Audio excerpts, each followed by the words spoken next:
त्यही दर्शकबिनीहरूलाई Everest post एसडीमा हार्दिक स्वागत छ। चाहिँ आज हामीले एभरेस्ट पोस्ट एसडीको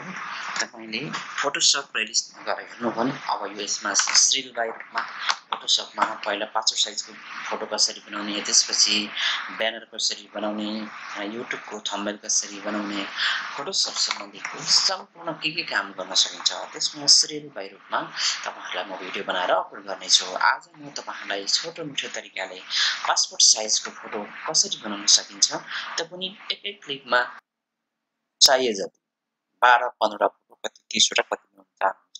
एकै क्लिकमा बनाउन सकिन्छ। त्यसको लागि सर्वप्रथम तपाईले गरेर फोटोशप ओपन गरिसकेपछि यदि तपाईसँग फोटोशप छैन भने म तपाईलाई यसको लिंक पठाउँछु। मेरो डिस्क्रिप्सनमा तपाईले फोटोशपको लिंक पाउनुहुन्छ।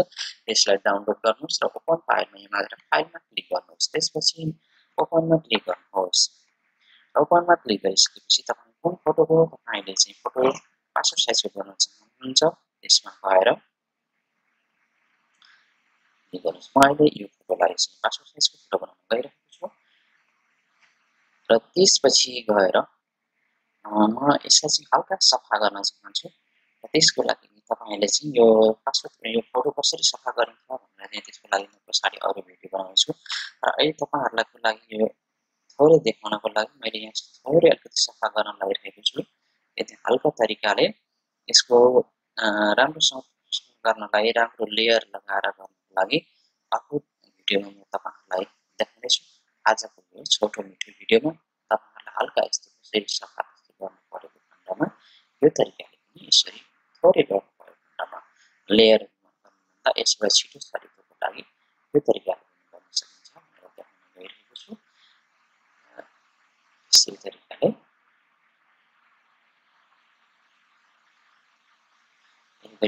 लेयर लगाइरहनु पर्दैन, विभिन्न कलरहरु दिइरहनु पर्दैन। यो छोटो मिठोलाई पनि यसरी पनि गर्न सकिन्छ।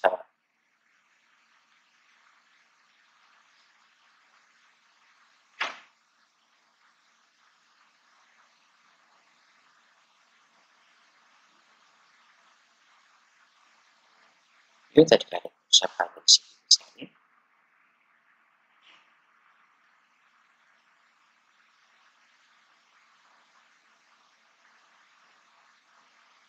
किनकि यतापट्टि यो गालामा यतापट्टिको गालामा धेरै लाइटको फोकस परेको कारणले यतापट्टि हल्का सेतो भएको थियो। त्यही भएर मैले चाहिँ यसलाई एकपट्टि मात्र हल्का सफा गर्न लागिरहेको छु। यसमा सबैतिर मिलाएर सफा गर्न सकिन्छ र यो भन्दा अर्को तरिकाले म तपाईहरुलाई पछाडी गरेर देखाउने छु। र त्यसपछि यो छोटो मिठो तरिकाको चाहिँ हाम्रो फोटो हामीले चाहिँ बनाइसक्छौँ। अब त्यसलाई चाहिँ क्रप गर्नुपर्ने हुन्छ। क्रपमा टुलमा क्लिक गरिसकेपछि यसमा यहाँ हेर्नुस् यो माथि चाहिँ यहाँ यस क्रप टुलमा क्लिक गरिसकेपछि तपाईले यो माथि सर्भरमा गएर WH बाट रिजोल्युसनमा चाहिँ यसमा क्लिक गर्नुपर्ने हुन्छ। र त्यसपछि गएर 1.5 इन्च 2 इन्च र रिजोल्युसन चाहिँ 300 राख्नुहोस्। त्यसपछि अब फोटोलाई त्यसपछि गएर हामीले यो ब्याकग्राउन्डमा क्लिक गर्नुपर्ने हुन्छ। डबल क्लिक गर्नुस् र त्यसपछि यो लेयर लाग्छ। लेयर लगाइसकेपछि हामीले लेयरमा क्लिक गर्छौं र त्यसपछि अब हामीले कन्ट्रोल त्यसपछि गएर शिफ्ट र अलर्टमा क्लिक गर्नुस् र त्यसपछि इन्टर गर्दिनुस्। र इन्टर गरिसकेपछि अब हामीले माथि यसलाई यो फोटोलाई हल्का सानो बनाउनु पर्ने हुन्छ। म यसलाई सानो बनाउन गइरहेको छु अहिले। त्यसपछि गएर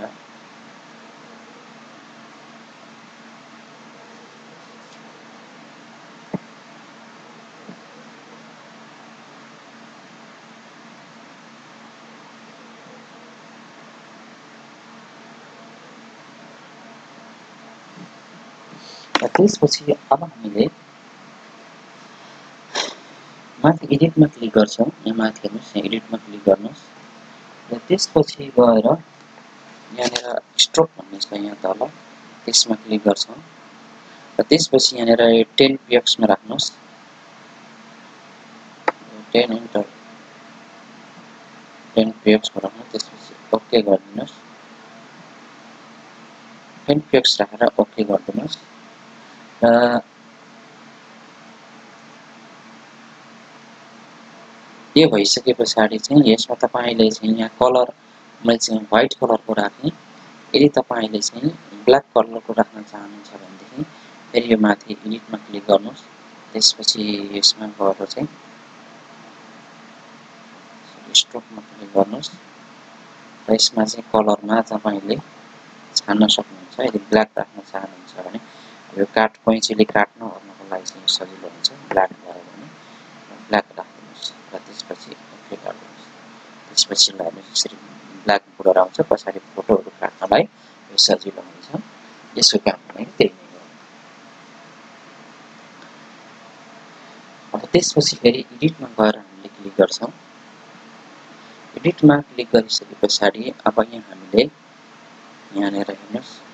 यहाँ चाहिँ डिफाइन प्याटर्न भनेको छ यसमा हामीले क्लिक गर्छौं र यसमा चाहिँ अब तपाईले नाम दिनुहुन्छ पर्ने हुन्छ यो फाइलको नाम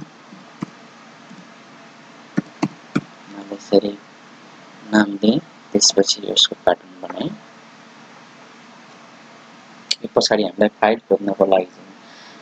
काम लाग्छ अब त्यसपछि हामीले गएर यहाँ फाइलमा क्लिक गर्छौं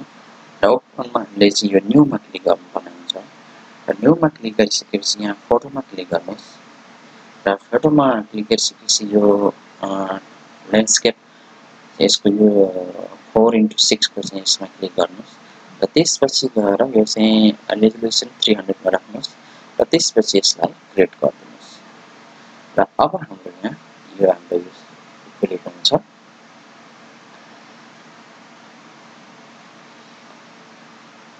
अब फेरि हामीले एडिटमा गएर माथि यहाँ क्लिक गर्छौं एडिटमा क्लिक गरिसकेपछि हामीले फिलमा क्लिक गर्छौं र त्यसपछि अब हामीले यहाँ अघि राखेको प्याटर्नको नाम यहाँ खोज्नु पर्ने यो प्याटर्न यहाँ तपाईको अरु छ भने यसमा क्लिक गरेर चाहिँ तपाईले यसमा चाहिँ प्याटर्न सर्च गर्नुपर्ने हुन्छ र त्यसपछि यो कस्टम प्याटर्नमा क्लिक गरिसकेपछि तपाईले चाहिँ यहाँ अहिले कुन नाम हेर्नु पर्ने हुन्छ यसरी यहाँ यो अर्जुन लेखेको यो चाहिँ अब धेरै अब बनाएको छ भने यो चाहिँ अर्जुन लेखेकोमा कुन छ तपाईले नाम दिएको त्यसमा क्लिक गरेर यहाँ माथि क्लिक गर्नुस् त्यसपछि तपाईको फोटो हेर्नुस् एकैचोटी चाहिए जति नै बेला फेरि यसलाई यो भन्दा धेरै पनि बनाउन सकिन्छ यो तरिकाले हामीले पासपोर्ट साइजको अब यो यसलाई चाहिँ प्रिन्ट गर्न पनि सकिन्छ अब यो प्रिन्ट गर्न त हामीले यहाँ फाइलमा क्लिक गरेर चाहिँ यहाँनेर गएर चाहिँ अब प्रिन्टमा क्लिक गर्यौं भनेदेखि यो प्रिन्ट पनि गर्न सकियो अब त्यसपछि गएर हामीले यहाँ यसलाई चाहिँ फाइलमा सेभ गर्न लाग्ने एक्सपोर्टमा क्लिक गर्ने र त्यसपछि यहाँ गएर चाहिँ सेभ एजमा गरिसकेपछि हामीले यसलाई चाहिँ यहाँ नाम दिनुपर्ने हुन्छ फाइलको त्यो पनि सजिलो हुन्छ png 24 मा राखेका छौं र त्यसपछि अब हामीले चाहिँ यहाँनेर चाहिँ यसलाई चाहिँ सेभ गरिदिनु पर्ने हुन्छ सेभ गरिसकेपछि हाम्रो त के रे फाइल पनि सेभ हुन्छ यसमा चाहिँ हामीले नाम दिन्छौं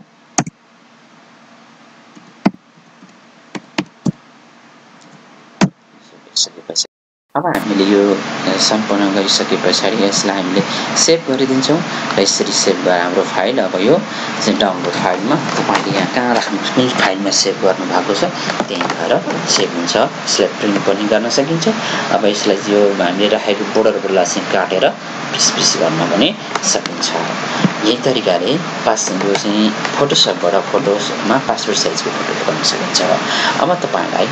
यो फोटोशप सम्बन्धीको अरु भाग यसबाट ब्यानर कसरी बनाउने यसबाट विभिन्न फोटोहरु कसरी बनाउने ठूलो फोटो कसरी बनाउने सानो फोटो कसरी बनाउने साथसाथै अब यसमा चाहिँ अक्षरहरु कसरी टाइपिङ गर्ने यसमा धेरै कामहरु बाँकी नै छ र त्यसकारणले यो एकै दिन लामो भिडियो बनाएर चाहिँ यसको कामहरु बताउँदाखेरि नयाँ सुरु गर्नुभएको साथीहरुलाई चाहिँ बुझ्न गाह्रो हुन्छ त्यसकारणले चाहिँ एउटा कमान्डको प्रयोग हुने गरी एउटादेखि दुईटा कमान्डको प्रयोग हुने गरी मैले छोटो भिडियो मार्फत तपाईहरुलाई यो भिडियो बनाउँदैछु फोटोशप सम्बन्धी भिडियो बनाउँदैछु तपाईलाई आजको भिडियो कस्तो लाग्यो फोटोशप सम्बन्धीको सम्पूर्ण सिरियल हेर्न मन छ भने फोटोशप मात्र नभएर वेबसाइट सम्बन्धीको ब्लगर सम्बन्धीको युट्युब सम्बन्धीको सम्पूर्ण डिटेल्स हाम्रो यो एभरेस्ट एसडी को प्लेलिस्टमा गएर तपाईले क्लिक गरिसकेपछि तपाईलाई कुन टेक्नोलोजी सम्बन्धीको चाहिन्छ त्यसमा उपलब्ध छ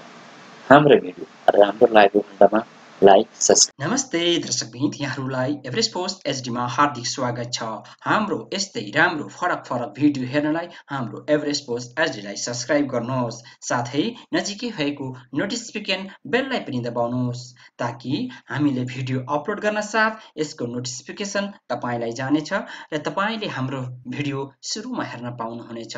एभरेस्ट पोस्ट एचडीलाई सब्स्क्राइब गर्नुहोस्